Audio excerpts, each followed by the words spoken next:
मेरे भैया साथियों, मैं आप सभी को अपने एजुकेशन चैनल पे हार्दिक स्वागत करता हूं। और आज मैं हाजिर हूं आधुनिक भारत का इतिहास से। किस प्रकार भारत में पुर्तगालियों का आगमन हुआ और किस प्रकार समुद्री मार्ग का खोज हुआ, इसके बारे में जानना अत्यंत महत्वपूर्ण है। क्योंकि किसी भी प्रकार कंपटीशन एग्जाम हो या किसी भी प्रकार का एग्जाम में जब आधुनिक इतिहास से पूछा जाता है तो इस प्रकार का प्रश्न बनता है। तो चलिए चलते हैं। समुद्री मार्ग की खोज एवं पुर्तगालियों का आगमन। 15वीं शताब्दी में भारत में वास्को दी गामा के आगमन से कई शताब्दी पूर्व यूरोपीय यात्री भारत आते रहे थे। यानी जब वास्को दी गामा 15वीं शताब्दी में भारत आए तो उससे पूर्व ही यूरोपीय यात्रियों का भारत में आगमन होते रहा था। केप ऑफ गुड होप होकर जब वास्को दी गामा 17 मई 1498 में कालीकट पहुंचा तो इसने भारतीय इतिहास की दिशा को गहरे रूप से प्रभावित किया। केप ऑफ गुड होप होकर जब वास्को दी गामा 17 मई 1498 में कालीकट पहुंचा तो इसने भारतीय इतिहास की दिशा को कैसे प्रभावित किया।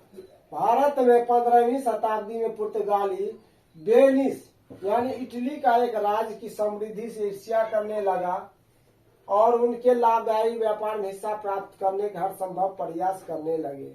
और पुर्तगाली वेनिस एक इटली का राज्य था जिसकी समृद्धि से ईर्ष्या करने लगा। वो तरह तरह के हथकंडे अपनाने लगा। किस प्रकार उसका लाभदायी जो व्यापार उस समय हुआ करता था उसमें चाहता था कि हमको भी हिस्सा मिले, मैं भी उसी प्रकार समृद्धि की हासिल करूं।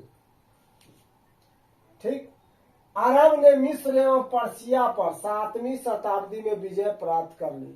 अब क्या हुआ, अरब ने मिस्र एवं पर्सिया पर 7वीं शताब्दी में विजय प्राप्त कर ली। तो इसका परिणाम क्या हुआ, यूरोप एवं भारत के मध्य सीधे संचार या संपर्क के मार्ग बंद कर दिए गए। जब इसने इस पे विजय प्राप्त कर ली तो अब इसका राज्य होने लगा इस पे, तो इसने क्या किया, यूरोप और भारत के बीच व्यापार होने वाला रास्ता को ही बंद कर दिया। तो इसका परिणाम यही हुआ कि पूरब से वस्तु यूरोपीय बाजारों में मुस्लिम मध्यवर्तियों के माध्यम से पहुंचने लगा। तो पूरब से जो भी व्यापार होता था भारत, तो उसमें क्या हुआ, मुस्लिम मध्यवर्तियों के माध्यम से पहुंचने लगा।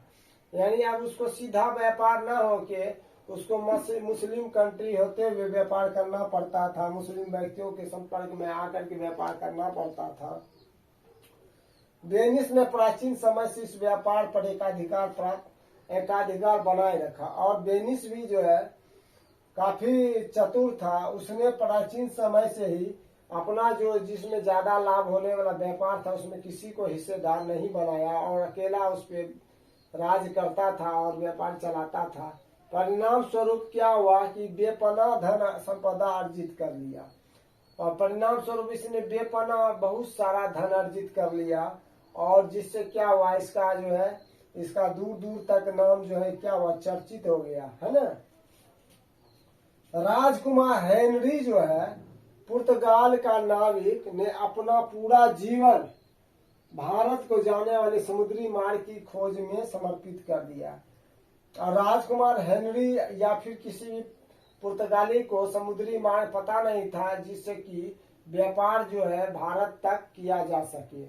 इसलिए उस रास्ते को समुद्री मार्ग के खोज करने में पूरा जीवन अर्पित कर दिया, है ना, समर्पित कर दिया। तो जब समर्पित कर दिया तो इसका भी परिणाम निकला यही, इसको भी लाभ हुआ।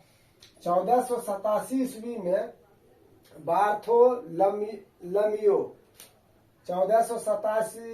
बार्थोलमियो डियाज नामक पुर्तगाली अफ्रीका के दक्षिणी सिरे तक पहुंच गया।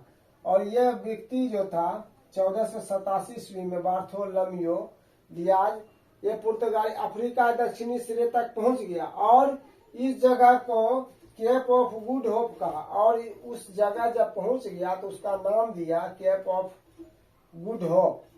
है ना। और उसके बाद वह क्या किया, 1488 ईस्वी में लिस्बन लौट आया और 1488 ईस्वी में पुनः वापस आ गया। और इसके लगभग 10 वर्ष के बाद, 10 वर्ष के अंतराल पर 1498 में वास्को दी गामा भारत पहुंचा। जब वो दक्षिण अफ्रीका सिरेत तक पहुंच गया तो उसके 10 वर्ष के बाद जो है, जब उसको समुद्री मार्ग का पता चल गया तब उसने 1498 ईस्वी में वास्को दी गामा भारत पहुंच गया।